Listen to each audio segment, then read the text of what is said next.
Voy a leer hoy el libro Joseph Beuys de Heiner Stackelhaus. Es una biografía de Joseph Beuys. En este caso, bueno, vamos a comenzar leyendo algo acerca del autor, lo que figura en este libro en la solapa interior detrás de la tapa.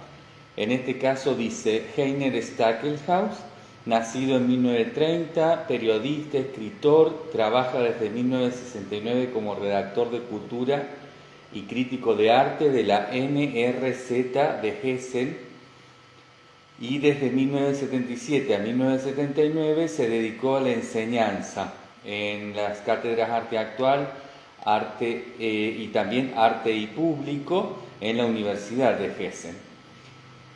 Stackelhaus es miembro y lo es desde 1980 también vicepresidente de la sección de la República Federal de la Asociación Internacional de Críticos de Arte, y como tal ha publicado numerosos libros y artículos sobre arte y artistas del siglo XX. Vamos a leer entonces esta biografía. Hoy voy a comenzar por el prólogo y el primer capítulo.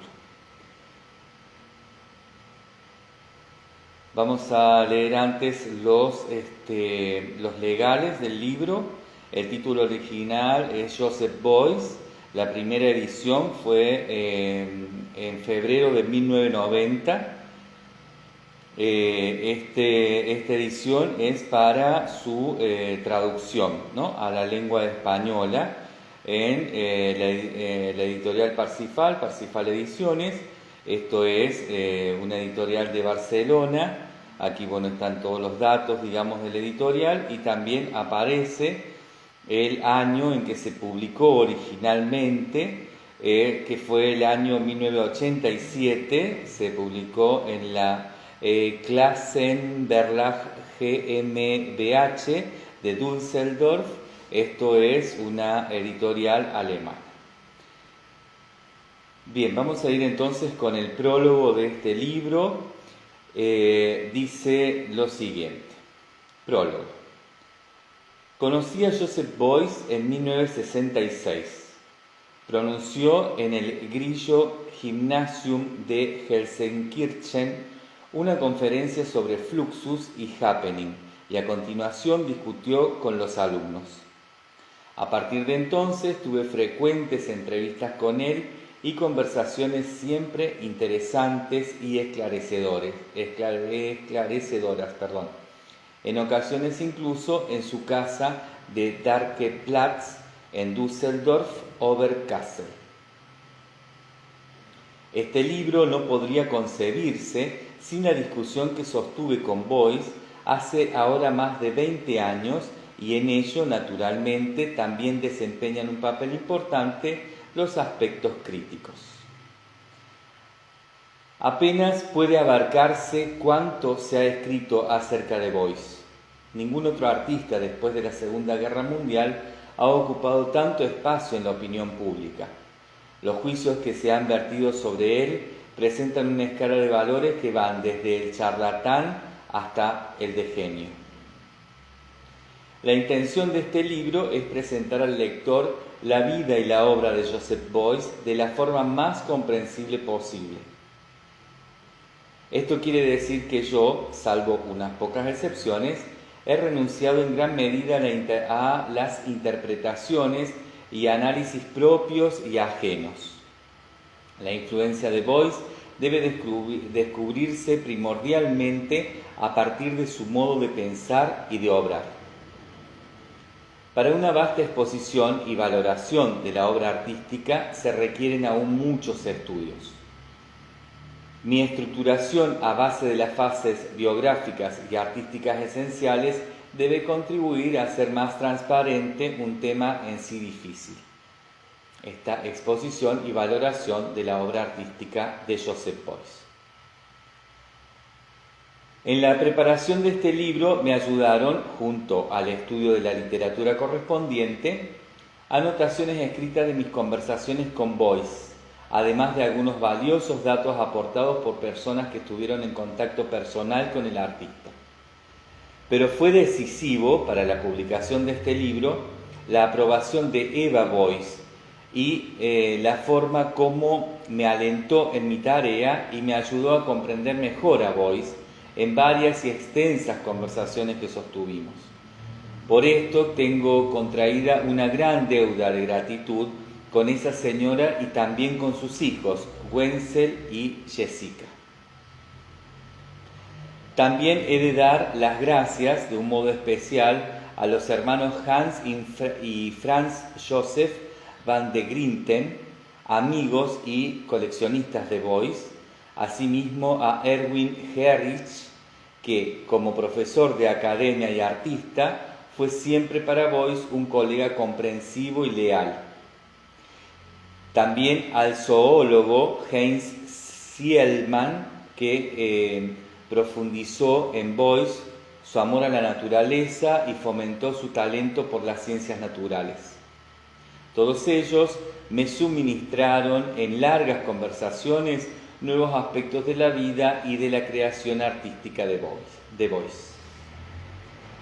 A este prólogo entonces lo firma Heiner Steckelhaus en Hessen, julio de 1987. Vamos entonces con el primer capítulo que se lleva por título o se denomina Los Orígenes. El día de su nacimiento es el 12 de mayo de 1921.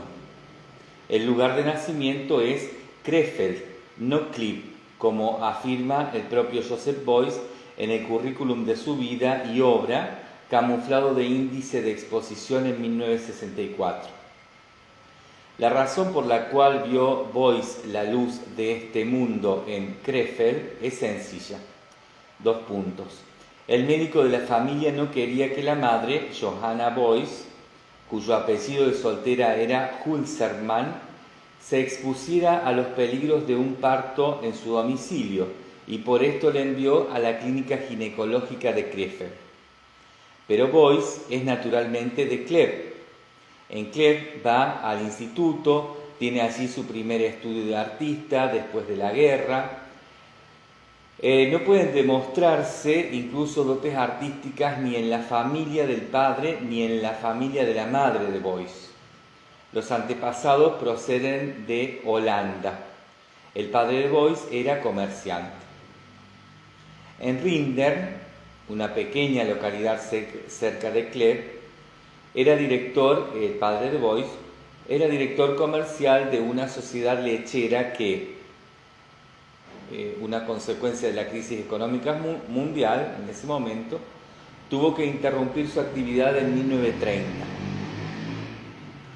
En el mismo año, 1930, Joseph Jacob Boyce, el papá de Boyce, procede de Geldern, cuyo padre había sido maestro molinero.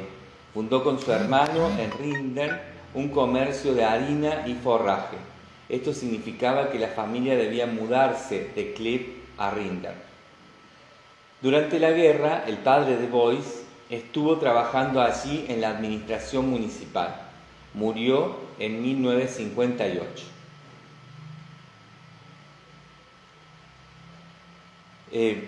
Joseph Boyce nunca negó que hubo unas relaciones especialmente estrechas con sus padres. En el ambiente pequeño burgués, marcadamente católico en el que creció y del que muy temprano trató de escapar, apenas había lugar para la ternura. Al padre se le describe como severo y riguroso. La madre, que procedía de Wesel, ejercía una influencia restrictiva y siempre se quedó al fondo del quehacer familiar. Murió en 1974. Ella fue la que transmitió a su hijo Joseph el interés que los Husselmann sentían por las ciencias naturales. Y con todo su carácter restrictivo, observó con gran atención, de forma crítica y concentrada, el desarrollo y la evolución artística de su hijo. Una vez expresó su decepción por el hecho de en la década de los años 50, el muchacho Joseph Beuys no se hubiera ya convertido en un escultor de fama.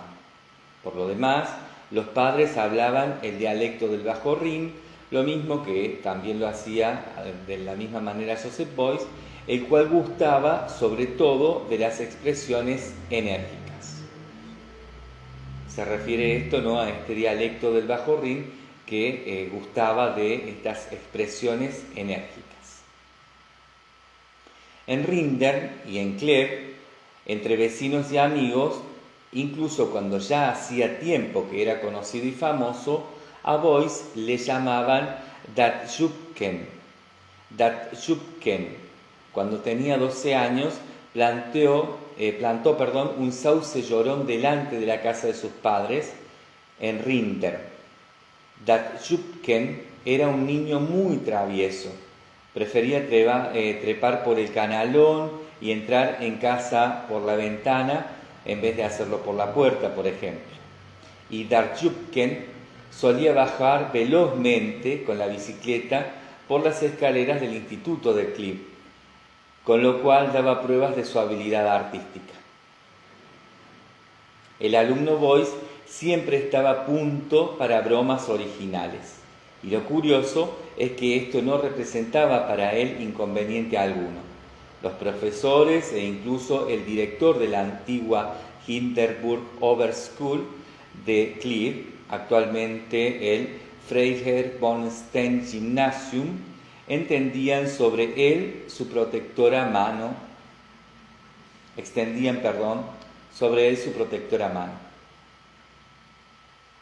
Particular benevolencia le dispensaba el profesor de inglés, el doctor Heinrich Schockenser, y Beuys cumplía por su parte con él de la manera siguiente.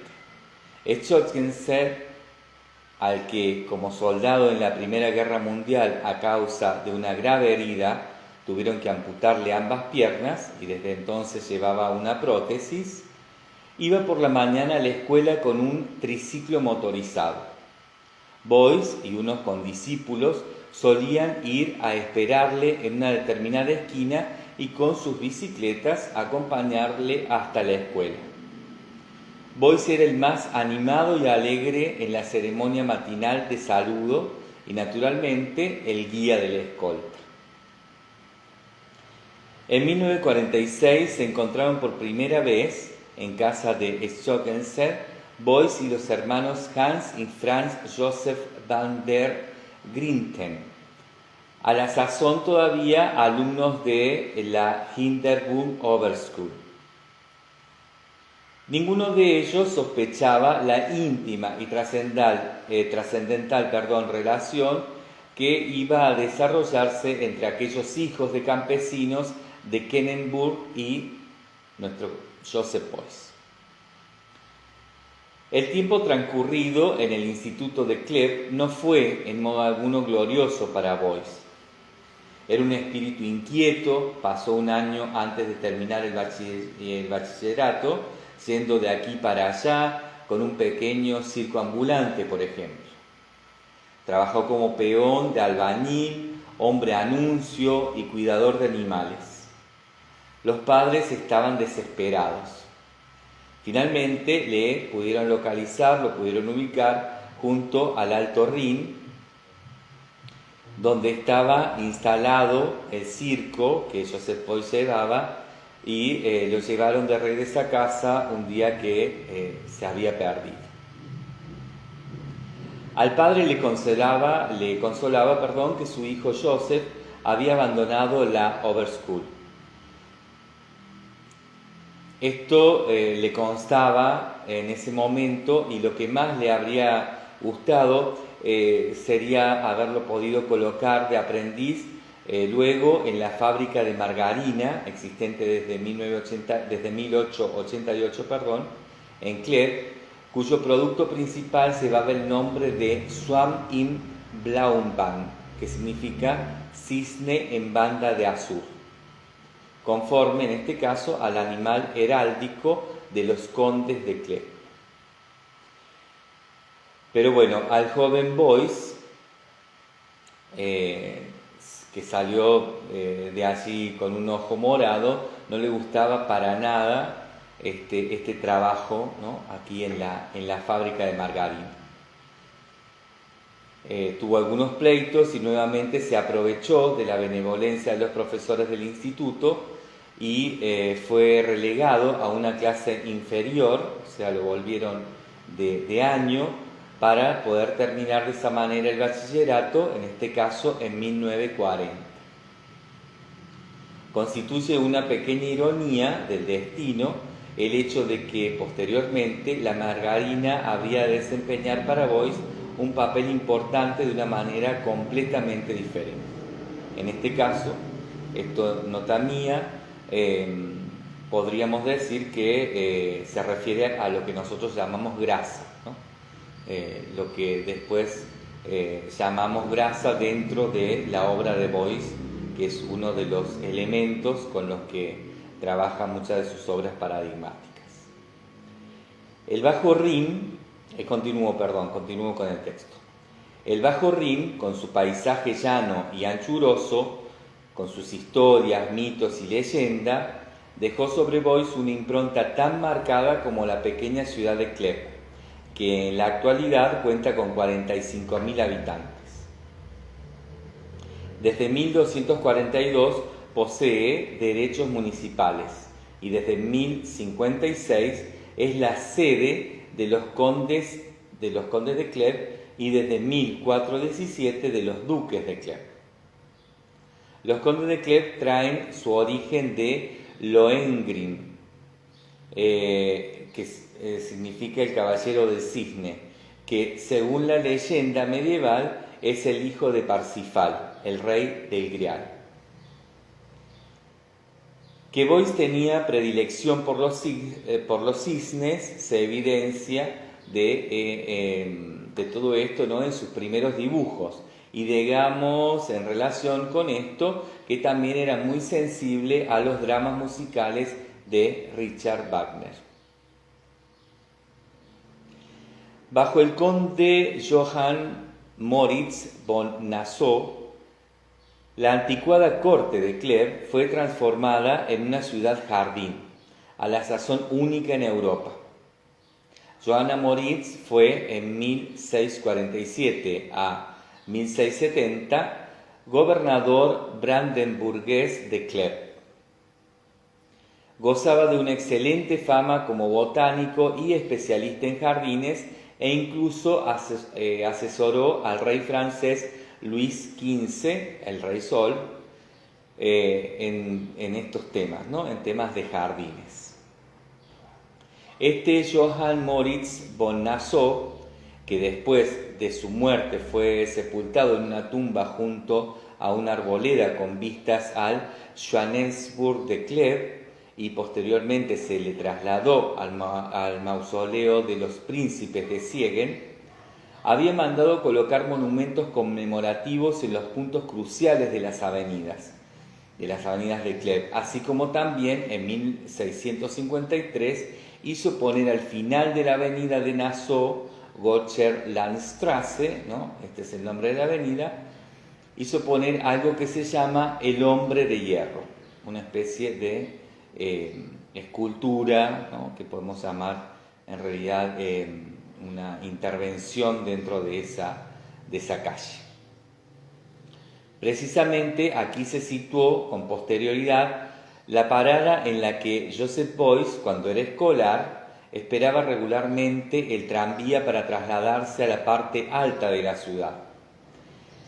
El monumento, Hombre de Hierro, consistía en un largo cañón de hierro con la estatuilla de un cupido en armas que coronaba, entre comillas, pone coronaba el autor, la culebrina, y en su derredor se agrupaban 4 morteros de hierro o cacerolas de bombas, ¿no? Así también se les llamaba de una manera particular, ¿no? Coloquialmente, con las que en otro tiempo se disparaban cargas de pólvora a corta distancia. Beuys se sentaba a menudo, como otros que esperaban el tranvía, encima de aquellas ollas de mortero, ¿no? Esto que las cacerolas de bombas. En 1976, cuando ya era mundialmente famoso, Beuys escenifica en el pabellón alemán de la Bienal de Venecia este recuerdo de la infancia en forma de sensacional y grandiosa obra de arte.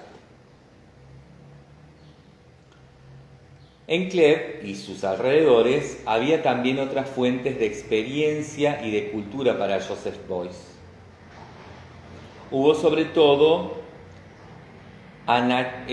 Anacharsis Clots, nacido en 1755 en el castillo de Nandental, cerca de Clèves, que era barón de Clots. A este señor, que fue una gran influencia para Beuys, cuando niño, Beuys solía jugar delante del castillo de Clots. Se entusiasmaba tanto, ¿no?, en ese juego, a partir de ese personaje extraordinario que era Clots, y se identificó mucho Beuys con él. Hasta que una vez se dio a sí mismo, Joseph Beuys, el nombre de Joseph Anarchasis Clots Beuys.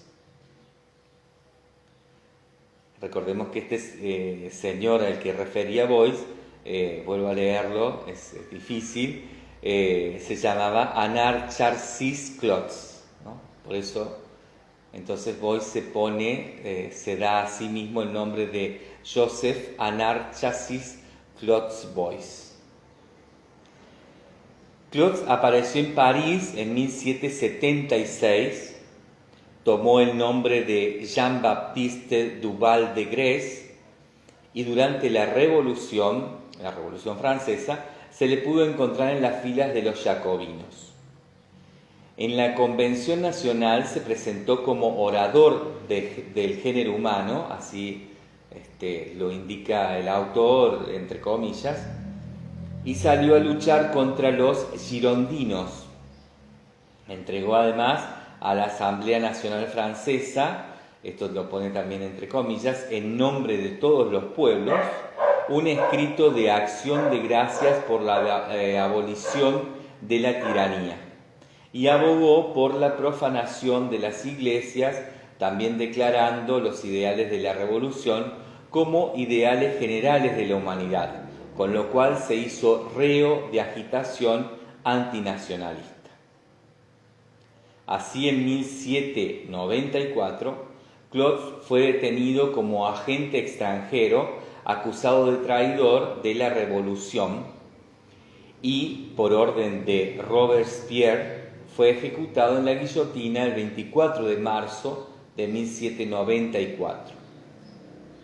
Antes de que cayera la cuchilla, el cosmopolita Anarchasis Clots, que siempre había alabado como un culto la glorificación de la razón, hizo, según dice la leyenda, 3 reverencias, una a la izquierda, otra a la derecha y otra al centro, hacia el gentío lleno de curiosidad insaciable frente a su guillotina de muerte, expresando con ello, a su manera, los ideales de la Revolución Francesa, que eran libertad, igualdad, fraternidad.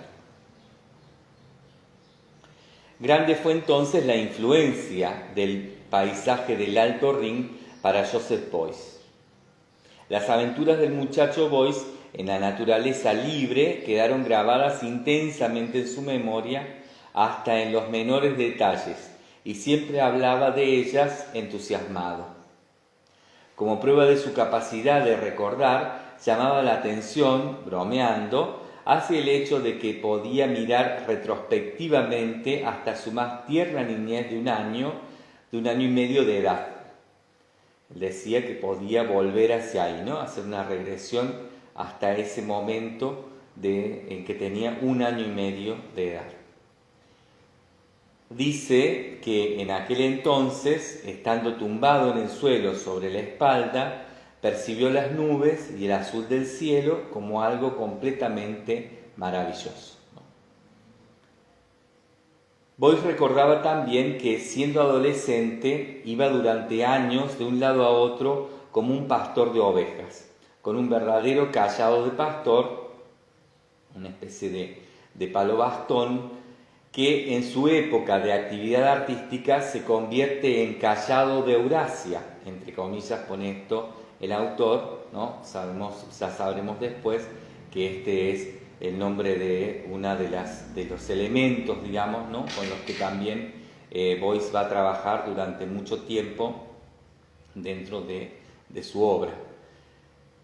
Callao de Eurasia entonces, y con un rebaño imaginario, otra cosa con la que también Boyce va a trabajar posteriormente, casi diría yo que en toda su obra, ¿no? Su obra más conocida. Así se familiarizó, continúa el autor, perdón, así se familiarizó con plantas, hierbas, árboles, arbustos, hongos.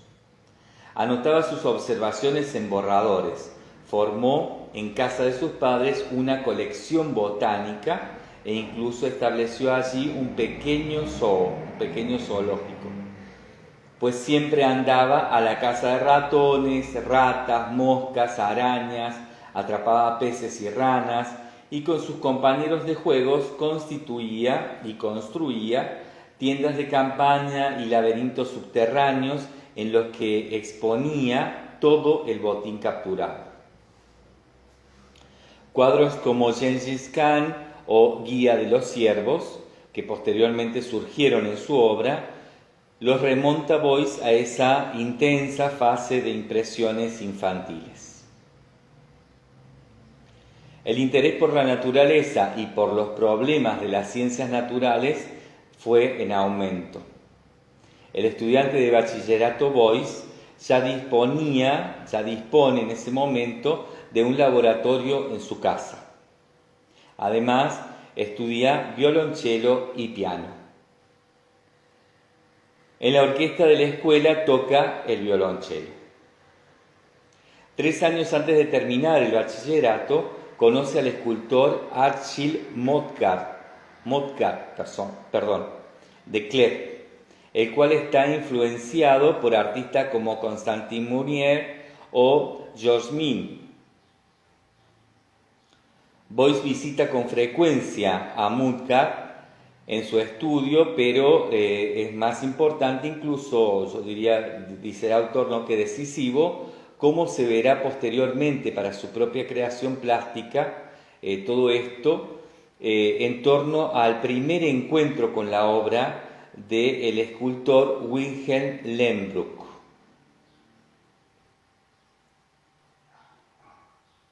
Boyce descubrió reproducciones de estas esculturas, de las esculturas de Lehmbruck, en un catálogo que pudo salvar en 1938 en el patio del Instituto de Kleve, en una de las quemas de libros ordenada por los nazis.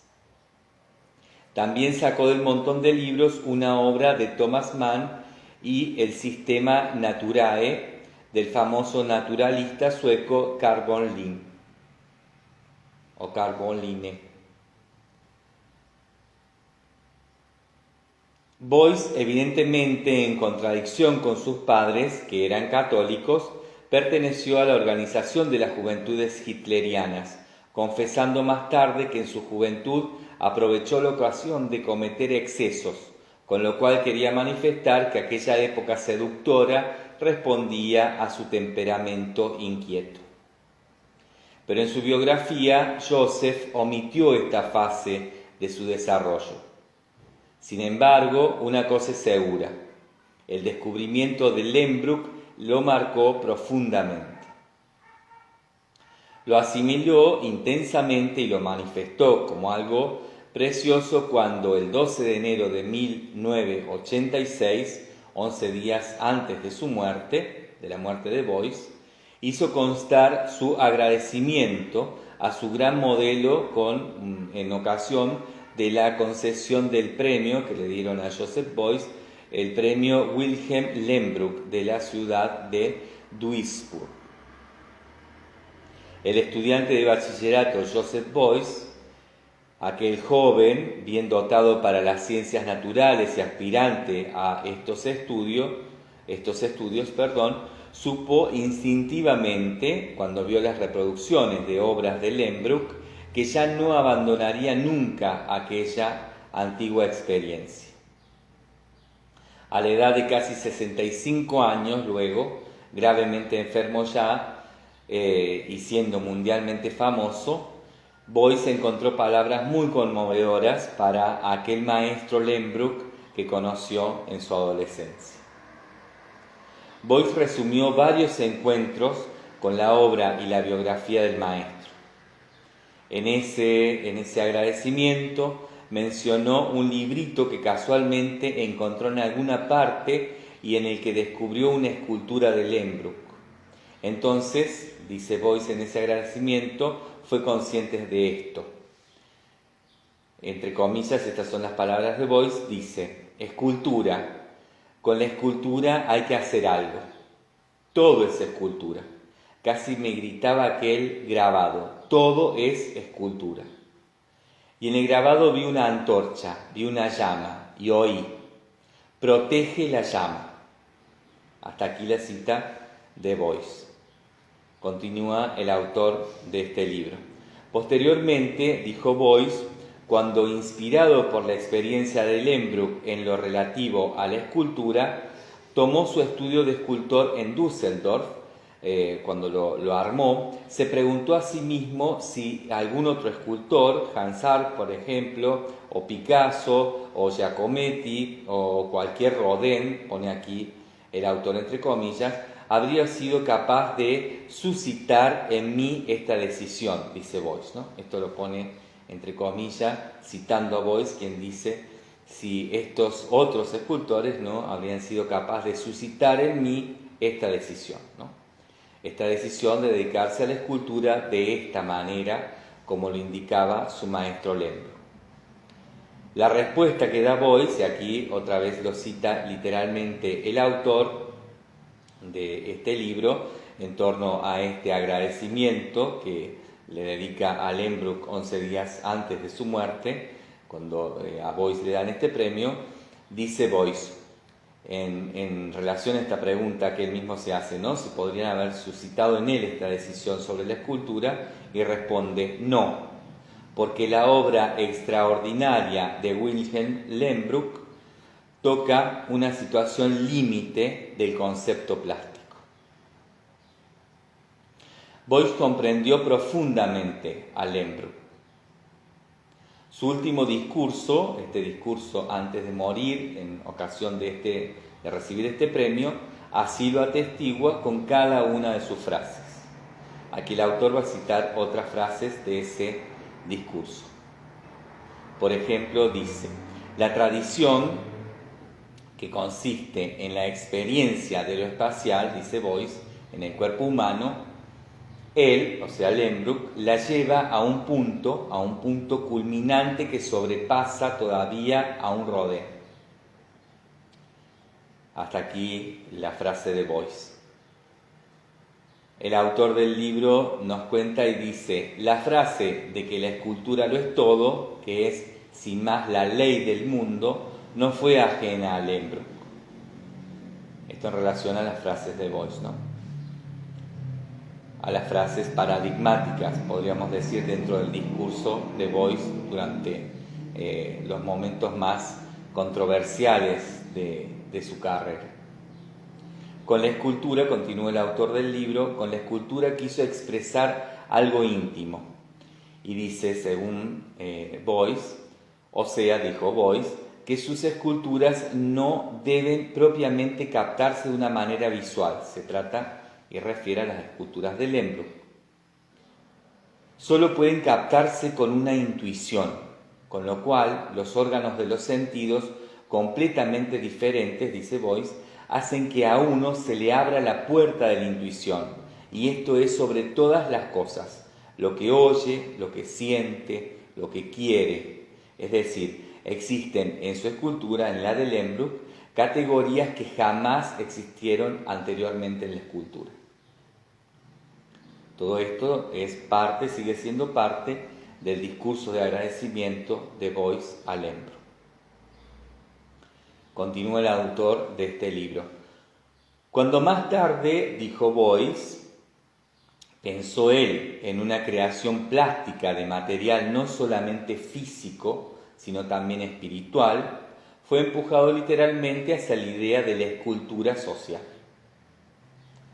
También esto lo consideró Boyce como un mensaje de Lehmbruck, porque un día, en un estante de libros llenos de polvo, encontró la llamada tantas veces reprimida de Rudolf Steiner en 1919 al pueblo alemán y a los pueblos civilizados. Allí se intentó construir el organismo social sobre unos cimientos completamente nuevos. Boyce, en el discurso en Duisburg, en agradecimiento a su maestro Lehmbruck, dice: tras las experiencias de la guerra, en la que Lehmbruck había padecido tanto, se levanta pues un hombre y ve las razones de esta contienda en la debilidad de la vida espiritual. El levantamiento de Steiner perseguía la intención de estructurar una organización que, según Boyce, debía, dice Boyce, fundar eficazmente un nuevo organismo social. Continúa el autor de este libro. Entre los primeros miembros de la comisión vio el nombre de Wilhelm Lehmbruck y detrás una cruz. Boyce llegó a la conclusión de que Lehmbruck, que en 1919 abandonó este mundo, había traído esta voluntad, esta llama que él quería transmitir en el último momento de su vida, cuando franqueó la puerta de la muerte de su propia escultura.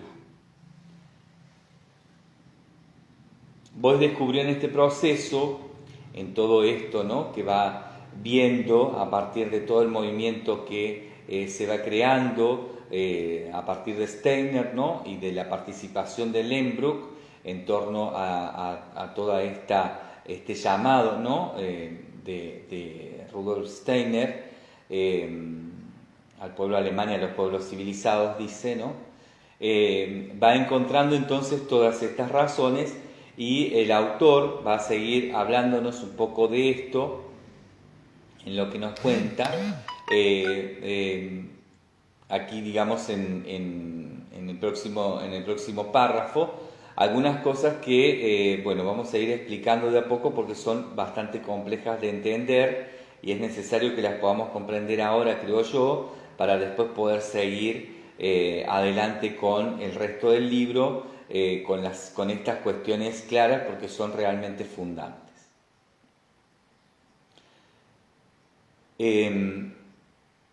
Voy a volver a leer entonces esto que dice: el levantamiento de Steiner, ¿no?, este Steiner que tenía este movimiento para despertar, ¿no?, al pueblo alemán y los pueblos civilizados a una nueva sensibilidad, perseguía la intención de estructurar una organización que, según Boyce, debía fundar eficazmente un nuevo organismo social.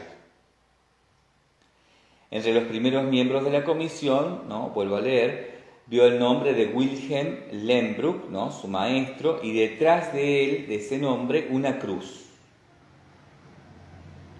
Recordemos que además para Boyce, y estas son las cosas fundantes, la cruz también tiene un valor muy particular, ¿no?, que ya lo veremos, pero es necesario que vayamos tomando nota de que el autor va a empezar a hablar con algunos detalles, ¿no?, que hacen a la iconografía de Boyce, que por supuesto, como toda iconografía, es no solamente una cuestión formal, sino que tiene, o estética formal, sino que tiene un alto contenido, en este caso, poético-político.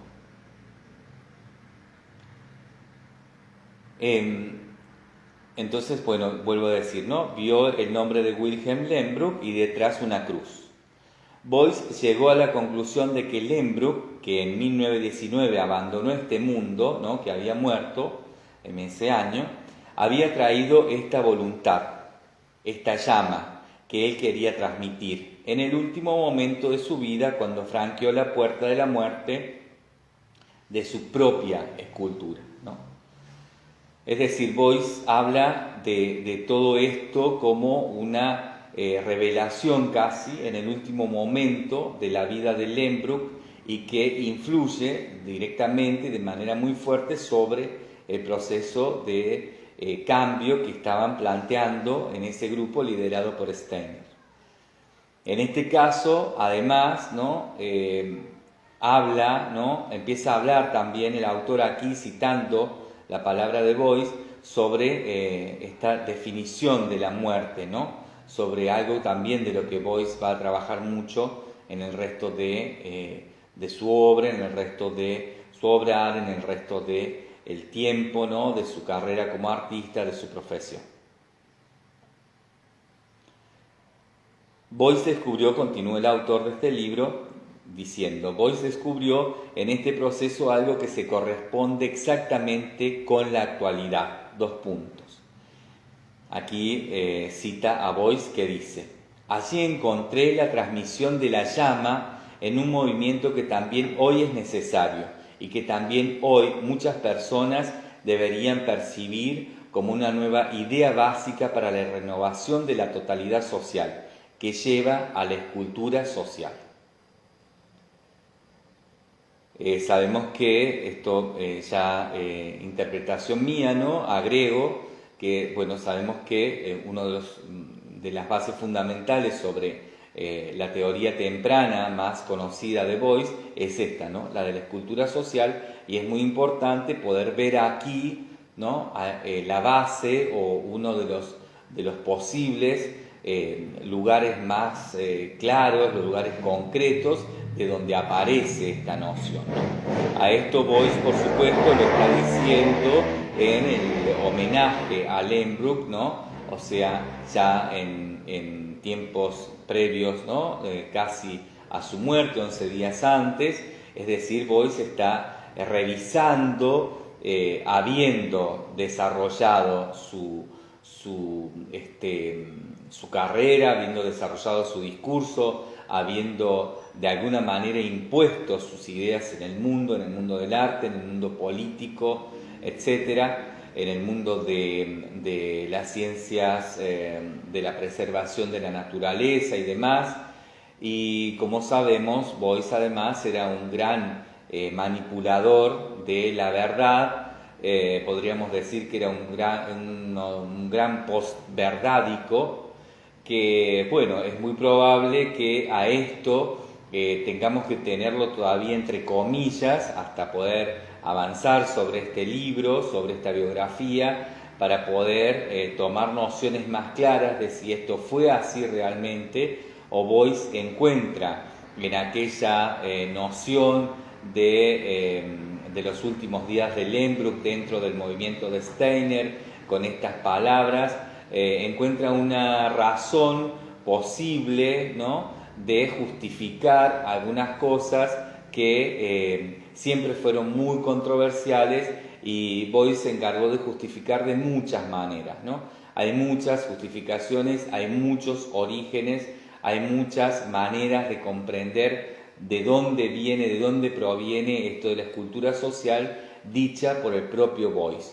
Muchas veces incluso maneras contradictorias, muchas veces incluso maneras paradójicas o complementarias, etc. Vamos a dejarlo entonces a esto ahí como entre comillas para pensarlo en los próximos capítulos de este libro. Continúo entonces con el texto del autor de esta biografía.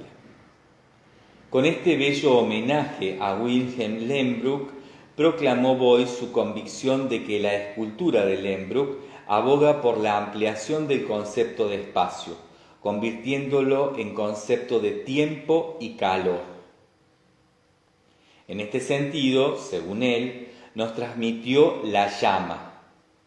Bueno, aquí hago un paréntesis también. Recordemos que otro de los grandes temas, digamos, y de los grandes conceptos, de los grandes asuntos que trata Boyce en mucha de su obra, sobre todo de su obra de la época media, digamos, de la época del medio de su producción, es el tema del calor, de la transmisión de energía y sobre todo del calor como una posibilidad de vida, ¿no? Como una posibilidad incluso de sobrevida. En este caso, bueno, aquí vemos que el autor de esta biografía está dando una importancia muy trascendental al hecho del discurso de Boyce, por lo menos hasta aquí, ¿no? El autor está dando una importancia en ese discurso de Boyce para poder encontrar también razones, ¿no?, de eso que Boyce después va a trabajar tanto y de tantas maneras y de una forma muy profunda y con mucha, diría yo, que convicción, ¿no?, como siempre en toda la obra de Boyce, respecto, entre tantos otros, entre comillas, elementos, ¿no?, de la obra, ¿no?, de Joseph Boyce, que es el calor. Vuelvo a leer entonces esto que está diciendo el autor. Dice: con este bello homenaje a Wilhelm Lehmbruck, proclamó Boyce su convicción de que la escultura de Lehmbruck aboga por la ampliación del concepto de espacio, convirtiéndolo en concepto de tiempo y calor. En este sentido, según Boyce, nos transmitió la llama, ¿no? Por esto que dice, ¿no?, que encontró Boyce dentro de estos archivos referidos al movimiento que se había liderado por Steiner, ¿no?, y que, bueno, logra encontrar esta cita, logra leer esto que decía Lehmbruck, ¿no? Vuelvo a leer, que decía,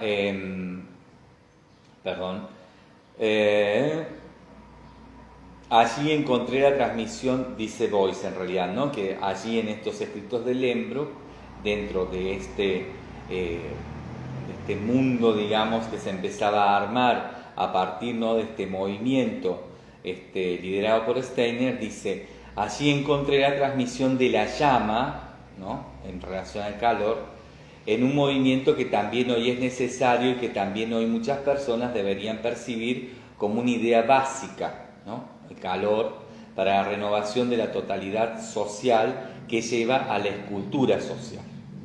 Por supuesto, en este caso son interpretaciones mías sobre el texto, ¿no? Sabrán ustedes cómo interpretarlo según lo que ustedes necesiten. Vuelvo a leer entonces a continuación cómo continúa el autor.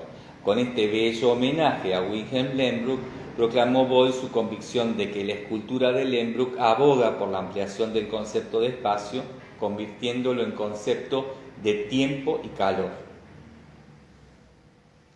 Espacio, tiempo y calor, ¿no?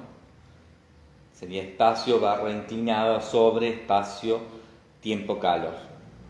En este sentido, según él, nos transmitió la llama. Y cita el autor a Boyce, que dice: yo la vi. Continúa el autor de esta biografía. Le gustaría, pues, colocarse en el lado en el que Wilhelm Lehmbruck vivió y murió, y dio a todas las personas este íntimo mensaje. Cita nuevamente a Joseph Boyce en el discurso, ¿no?, de agradecimiento a su maestro Lehmbruck. Dice Boyce: protege la llama, porque si no se protege la llama, antes de que uno se dé cuenta, fácilmente apagará el viento su luz. Rómpete entonces, corazón compasivo, mudo de dolor.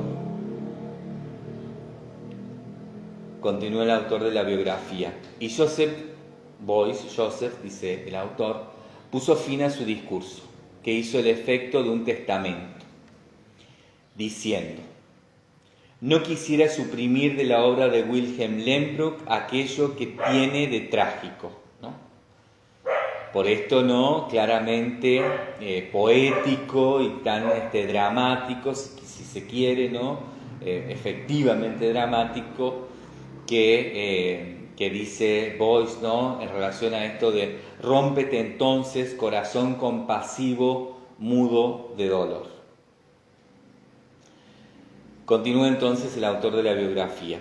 Ya es asombroso que el joven Boyce de 17 años, en 1938, cuando por primera vez vio en aquel catálogo algunas reproducciones de esculturas de Lehmbruck, pudiera captar intuitivamente la problemática escultórica específica y que pudiera experimentar lo que puede ser realmente la escultura, ¿no? Aquí el autor de la biografía va a empezar a cuestionar un poco esto que les venía comentando, ¿no? O sea, bueno, vamos a ver hasta dónde este último discurso de Boyce, donde deja en claro, ¿no? Cierra el círculo 11 días antes de su muerte, cierra un círculo siempre muy controversial, siempre muy difícil de comprender, porque, insisto, Boyce había explicado, había dado razones durante mucho tiempo, en diversas ocasiones, que entre sí esas razones se contradecían o eran complementarias, pero muchas veces por analogía o incluso paradójicas.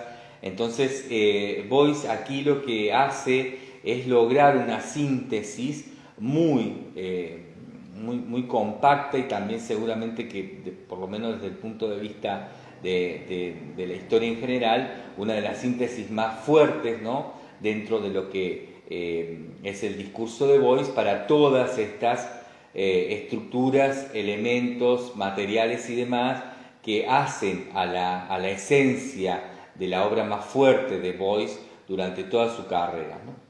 Entonces, como sabemos, ¿no?, porque el autor mismo indica que Boyce,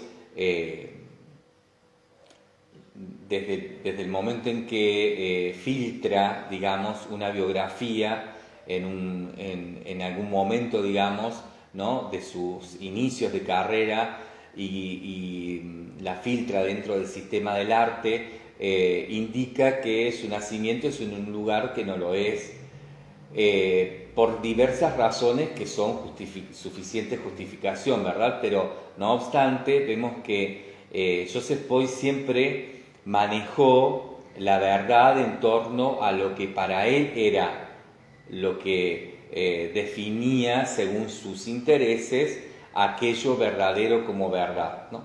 Entonces, en este caso, bueno, podemos hablar incluso, insisto, hoy de una actitud posverdádica, ¿no? O sea, son posverdades las que Boyce va a ir armando, a ir constituyendo a partir de todo lo que de sí va a ir haciendo como Joseph Boyce, el personaje, el artista que habla muchas veces de manera literal, autobiográficamente, aunque eso está absolutamente manipulado según lo que en ese momento le sirve, lo que en ese momento le es útil, lo que en ese momento está a su alcance para poder llegar a realizar o llegar a cumplir sus objetivos, metas, planes, etc.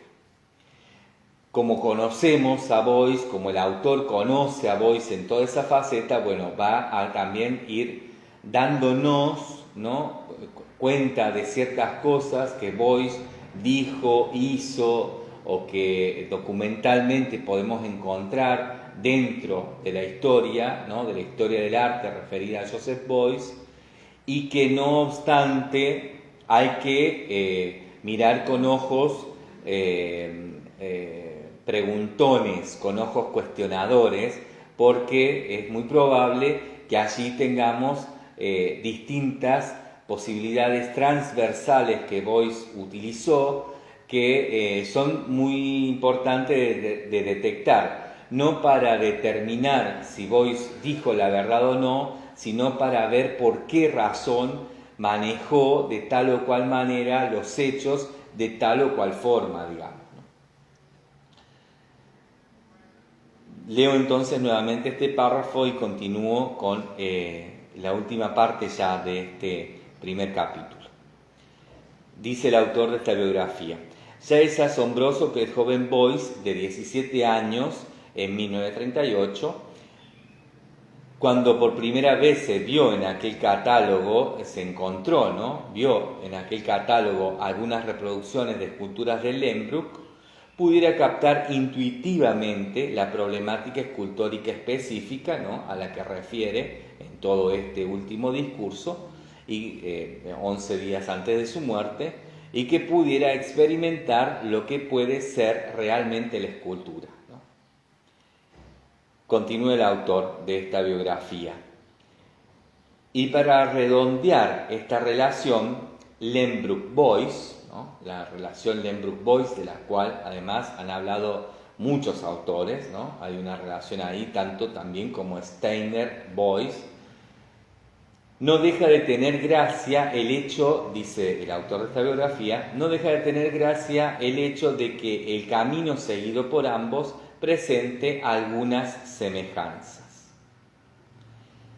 También Lehmbruck, por ejemplo, nacido en 1881 como hijo octavo de una familia de mineros de Duisburg-Meiderich, estuvo dotado, exactamente igual que Beuys, de un temprano temperamento artístico, y en algunos momentos de su vida se ganó el sustento con ocasionales trabajos realizados por encargo. También Lehmbruck, ¿no?, como Beuys, estudió en la Academia de Arte de Düsseldorf, en este caso desde 1901 hasta 1906, y en el caso de Lehmbruck fue discípulo de Carl Jansen, que se había labrado un nombre especialmente con monumentos heroicos. Beuys comenzó 46 años después, 46 años más tarde, sus estudios en arte. Y fue, en este caso, en el caso de Beuys, discípulo de Ewald Mataré, que era 6 años más joven que Lehmbruck, y entre 1905 y 1912, Edward Mataré había estudiado en su ciudad natal de Aquisgrán y también lo había hecho en Berlín. Así se formó. También con Mataré, que como se verá, adopta una curiosa posición en el desarrollo artístico de Beuys, existen precisamente en lo que a la enseñanza se refiere coincidencias entre el profesor Mataré y el profesor Beuys. Es interesante ver que tanto el maestro de Lehmbruck, Jansen, como el maestro de Beuys, Mataré, atribuían el máximo valor a la perfección artesanal, técnica, y que Lehmbruck, al comienzo de sus estudios, experimentó una fuerte influencia de las obras ligadas al entorno industrial de, por ejemplo, Constantin Meunier, cuya obra, como ya hemos dicho, dice el autor de esta biografía, conoció a su vez Beuys, ¿no?, en visita al estudio del escultor clevense llamado Achille Modgat. Lo voy a leer como está escrito, Modgat. Lehmbruck presentó, continúa el autor de esta biografía, de forma impresionante la problemática social en sus primeros trabajos, con esculturas como Minero, ¿no?, ese es el nombre de una de las primeras esculturas, también otra que se llama Monumento al Trabajo, otra que se llama Gas Grisú, o Laminadores, u otra que se llama Pareja de Mendigos. Beuys, continúa el autor de esta biografía, dice, comprendió perfectamente la evolución de Lehmbruck, que provenía de la tradición clásica, que tuvo su culminación en Rodin, y desarrolló la escultura hacia lo cúbico, hacia la reducción de su volumen, hacia la liberación del zócalo. En aquel agradecimiento a Lehmbruck, ¿no?, 11 días antes de su muerte, Beuys aludió a esta nueva cualidad de la escultura. Seguramente conoció, dice el autor de esta biografía, el credo de Lehmbruck, de que cada obra de arte debía tener algo de los primeros días de la creación con mayúscula. Y dice el autor, citándolo en este caso a Beuys, ¿no?, que en su discurso dice, debía tener algo del olor de la tierra, podría decirse, algo animálico, Bueno, en esto no, del olor a la tierra podría decirse, que cita aquí el autor, ¿no? En las palabras de Boyce, también tenemos algo fuerte con respecto a un elemento también muy desarrollado, ¿no? Que está muy presente dentro del desarrollo del discurso y la obra de Boyce, que es la tierra, y también, por supuesto, el mundo animal, ¿no? O esto que dice aquí de una manera mucho más hermosa, en torno a esto que dice como algo animálico, ¿no? Una manera mucho más amplia de nombrarlo animal. Continúa el autor de la biografía. En este sentido, la plena identificación es precisamente algo lógico y natural, ¿no? La plena identificación de Boyce con todas estas cosas. El hecho de que en ambos la marcha de la vida condujera a graves depresiones, ¿no? Tanto de su maestro, ¿no? Como de Boyce, ¿no? Bueno, continúa el autor, y ciertamente en ambos, en la edad de aproximadamente 35 años, o sea, no solamente atravesaron ambos depresiones fuertes, depresiones anímicas, depresiones psíquicas, psiquiátricas, podríamos decirle hoy, sino que también fue justamente más o menos en la misma edad, ¿no? O sea, compartieron también esas depresiones dentro de la misma, del mismo tiempo, de la misma edad de vida, ¿no? De sus mismos años, cantidad de años de vida. Y forma parte también de las curiosas coincidencias, dice el autor de esta biografía, existenciales, ¿no? Entre Boyce y su maestro. En una poesía de 1918, Lehmbruck pregunta: vosotros, ¿qué tanta muerte deparáis? ¿No tenéis también la muerte para mí? Bueno, acá es también, ¿no? Otra vez, es también interesante, me quedo pensando, ¿no? En todas las similitudes y bueno, distintas maneras de ir desarrollando y despejando lo que el autor va a ir, empieza, ¿no? Ahora ya a perfilar como los bordes a partir de los cuales va a dejar circular esta biografía, ¿no? Los bordes entre los que se va a manejar para hacer esta descripción sistemática, detallada y de alguna forma, ¿no? Académicamente comprobada de la vida de Joseph Beuys, la vida, la obra y su muerte, ¿no? Es interesante porque acá, bueno, todo se pone, seguramente también por el efecto de la traducción, ¿no? Que originalmente del alemán al español, se pone muy en tensión, ¿no? Por ejemplo, ¿quiénes son, a quién se refiere el autor con estas depresiones? Si es a Lehmbruck y a su maestro, a Boyce y a su maestro, o a los cuatro en esa relación de duplas, por ejemplo, ¿no? También, quién guía a quién dentro de esas estructuras que no son ni más ni menos también que de cierto grado de romanticismo, del cual Boyce no renegaba ni tampoco daba por sentado, ¿no? Por momentos detestó, por momentos acudió, ¿no? Al romanticismo para servirse de ello y así, según como le sirviera, según como le fuera útil en torno a lo que estuviera proyectando, haciendo, obrando y demás durante el tiempo de su vida y de su carrera, ¿no? Entonces hay cosas como esto, ¿no? que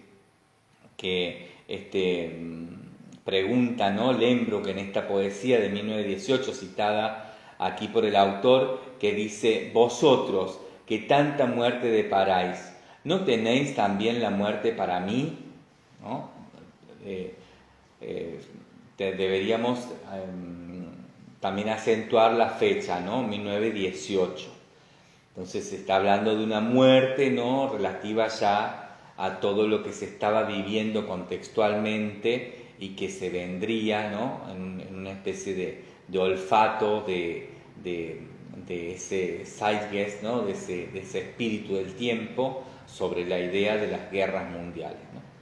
En este caso, bueno, vuelvo a insistir, el autor se va a empezar a manejar sobre ciertos bordes en este aspecto biográfico que hacen específicamente a ver que hay un fluido de información respecto a la vida de Joseph Beuys que está documentada, que académicamente se puede comprobar, etcétera, ¿no? Con muchas fuentes además muy serias, muy fidedignas y que aparte tienen, ¿no?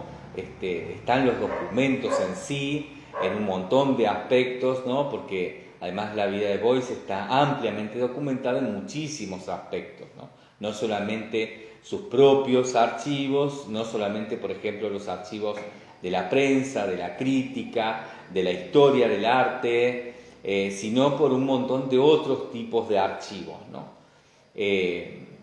Entonces este autor nos está también empezando a indicar, insisto, seguramente también la traducción ha hecho de las suyas, ¿no? Para que todo esto empiece a verse de este modo ya claramente.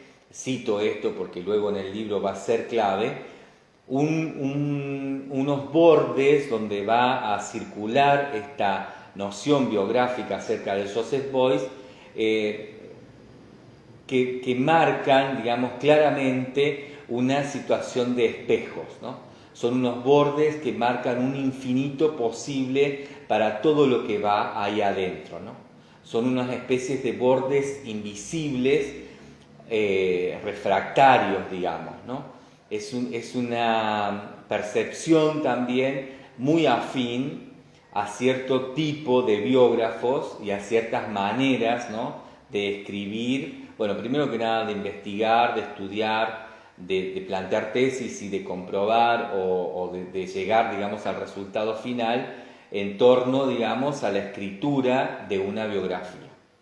No creo que haya una biografía tan compleja en la época en que se escribió esta como la de Joseph Beuys o, por ejemplo, su par, ¿no? Casi, digamos, idéntico en lo opuesto, que es Andy Warhol, ¿no? Son Andy Warhol y Joseph Beuys para esa época, para esos años, ¿no? Ambos además mueren más o menos en la misma época, mueren de manera muy cercana en el tiempo y con una obra desarrollada de una manera muy similar, si se quiere, en términos de opuestos, ¿no? O sea, unos similares, yo diría que similares absolutos por opuestos, ¿no? Pero en esto de similares absolutos, llevando, digamos, una misma línea de pensamiento, de búsqueda, aunque buscándola en distintas opciones, ¿no? Podríamos hoy llamarles de carácter binario, ¿no? De opuestos, en su caso, para la historia del arte, absolutamente complementarios. Tanto las biografías de Andy Warhol, ¿no? La más celebrada y la más, en ese sentido, una de las que a mí personalmente más también me interesan y me parecen de las más completas y de las más ¿no? justificadas, entre comillas dicho eso, es la de Victor Bockris. Y esa biografía corre con la misma suerte al escribirla, al plantearla y seguramente en la investigación, según lo que el propio autor también nos cuenta, de esta biografía acerca de Beuys, ¿no?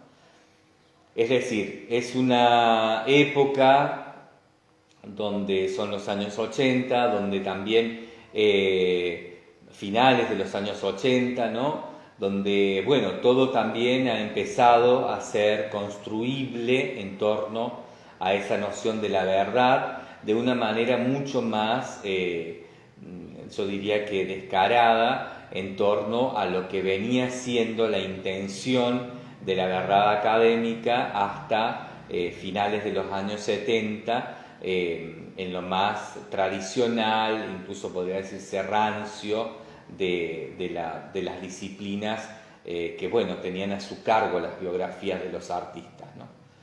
Estos años 80 son unos años que abren eso y lo abren de una manera muy experimental incluso, ¿no? Estos bordes, ¿no?, espejados que generan un infinito, casi como aquella obra de ese metro cúbico de infinito, ¿no? Que fue muy referencial también para ciertas estructuras en lo poético, en lo referido a la literatura y demás. Este borde, ¿no?, donde las palabras refieren a las mismas palabras y que postestructuralísticamente hablando están refiriendo a una construcción, ¿no?, que, bueno, en este caso este autor, ¿no?, va a ir dándonos todo el tiempo pistas de que, bueno, es su construcción, es su punto de vista, pero que está seguro de lo que nos dice, ¿no? Está seguro de esa construcción para proponérnosla como una posibilidad de nosotros hacerla por nosotros mismos. Bueno, voy a continuar entonces ya así sobre el final de este primer capítulo entonces, después de esta pregunta, ¿no? Y ahí vuelvo a hacerla porque creo que toma también cierta importancia esto que les estoy diciendo, ¿no? Esto que estoy comentando desde mi visión, desde mi lectura, desde mi estudio con respecto a tanto la vida, obrar y demás, ¿no? De Beuys, de Joseph Beuys, como también la de Andy Warhol, o todo este tipo de biografías que nacieron en esa época, finales de los años 80, años y durante, digamos, la década de los 90, por lo menos hasta finales de los años 90, ¿no? Hasta que empieza a estar un poco en crisis cierta estructura, ¿no?, por la aparición básicamente de los ordenadores y de la primera internet. Bueno, esta frase, ¿no?, que dice vosotros, esto que dice Lehmbruck y que cita aquí el autor de la biografía y que dice que lo dice en 1918, ¿no? No nos cita específicamente de dónde. Dice, ¿no?, el autor de la biografía de Joseph Beuys que Lehmbruck pregunta: vosotros que tanta muerte deparáis, ¿no tenéis también la muerte para mí? Continúa diciendo el autor de esta biografía: si bien Wilhelm Lehmbruck, desde que Beuys lo descubriera en 1938, aparecía ante sus ojos como un gran modelo y, como se vio luego, un modelo presente constantemente, también ocuparon a Beuys de un modo total y concreto muchas otras cosas. En primer lugar dos puntos. Beuys pintaba. Cuando estudiaba bachillerato y contaba con 15 años, Beuys ya sorprendía por sus grandes dotes como pintor. De una serie de paisajes pintados a la acuarela en 1936, solo se ha conservado una lámina. Esta lleva por nombre Paisaje con ganado vacuno. Algunas de las láminas estuvieron colgadas en la escalera del Instituto de Segunda Enseñanza de Kliv hasta su destrucción el 7 de octubre de 1944. Las otras ya no han podido encontrarse. Continúa el autor de esta biografía. En los años anteriores a la terminación del bachillerato, Joseph Beuys leyó mucho.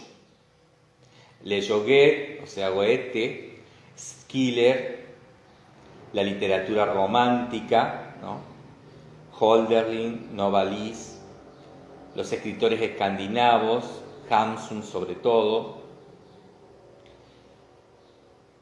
Entre los pintores, dice también el autor de esta biografía, aparecían, ¿no?, muy apreciados por Joseph Beuys, sobre todo, muy especialmente, Edvard Munch. De los compositores, le gustaba, aparecían también muy apreciados por Beuys, Erik Satie y Richard Strauss. Estos eran sus favoritos en realidad. De la filosofía, según nos cuenta el autor de esta biografía, nos dice que su interés se concentraba en Søren Kierkegaard. Vamos a leerlo como se escribe, Søren Kierkegaard. Y su idea, ¿no?, la de este filósofo, de que la existencia es la síntesis de lo temporal y lo eterno, y el hombre es lo absoluto. Si se juntan todas las influencias literarias y artísticas, dice el autor de esta biografía, se observa, por lo que a los contenidos se refiere, cierta lógica. En Novalis, tras la muerte de su prometida de 15 años de edad, Sophie von Kuhn, se trata de la orientación hacia el misticismo y la equiparación de la superación humana de la muerte con la resurrección de Cristo. En el escritor y simbolista franco-belga Maurice, vamos a leerlo como se escribe, Maeterlinck, CK al final, autor de La vida de las abejas, este libro de 1901, ¿no?, libro muy importante también, La vida de las abejas. Se trata, en este caso, ¿no?, de este autor, del panteísmo místico. En el caso del noruego Knut Hamsun, K-N-U-T, Knut Hamsun, en este caso se llama Hambre, Misterios, Pan, la bendición de la tierra, ¿no? Se trata de la mitología del norte y de los simples seres humanos que en ella intervienen. Algo que también a Joseph Beuys, bueno, como bien lo está diciendo aquí, lo influyó muchísimo, ¿no? En el caso, continúa el autor de esta biografía, de Paracelso, lo vamos a ver cómo se escribe, que Beuys veneraba especialmente junto a Goethe, o sea, Goethe con TH, Goethe, y Leonardo. En el caso de estos dos, ¿no? En el caso de Paracelso, se trata de la cosmología especulativa y antropología que condujo luego a Beuys, a partir de 1941, a su polémica, ¿no?, su polémica que duró toda su vida, ese discurso, digamos, con la doctrina que él tomaba como base, que era la de Rudolf Steiner. Lo leemos cómo se escribe, perdón. Por consiguiente, ya en aquellos años, continúa el autor de esta biografía, ya para terminar con este primer capítulo, dice, por consiguiente, ya en aquellos años, Beuys estaba muy interesado en cuestiones existenciales y antroposóficas. Poseía un marcado sentido para los aspectos oscuros de la vida, los misterios del cosmos, y estaba preparado para armonizar con lo místico sus conocimientos de física, química y botánica, superiores al término medio.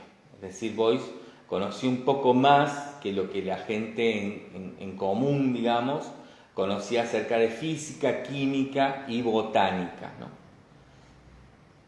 En esta combinación, continúa el autor de esta biografía, en esta combinación de mito, existencia y ciencias naturales se basa en buena parte aquella escultura social, entre comillas, que más adelante se planteará para la discusión como el objetivo del, entre comillas, concepto ampliado del arte, ¿no?, desarrollado por Joseph Beuys.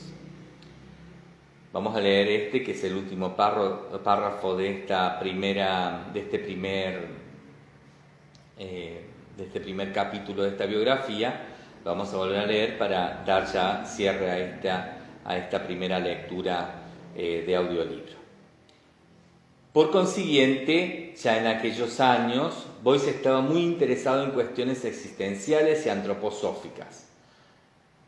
Poseía un marcado sentido para los aspectos oscuros de la vida, los misterios del cosmos, y estaba preparado para armonizar con lo místico sus conocimientos de física, química y botánica que eran superiores al del término medio. En esta combinación de mito, existencia y ciencias naturales se basa en buena parte aquella escultura social que más adelante se planteará para la discusión como el objetivo del concepto ampliado del arte desarrollado por Joseph Beuys.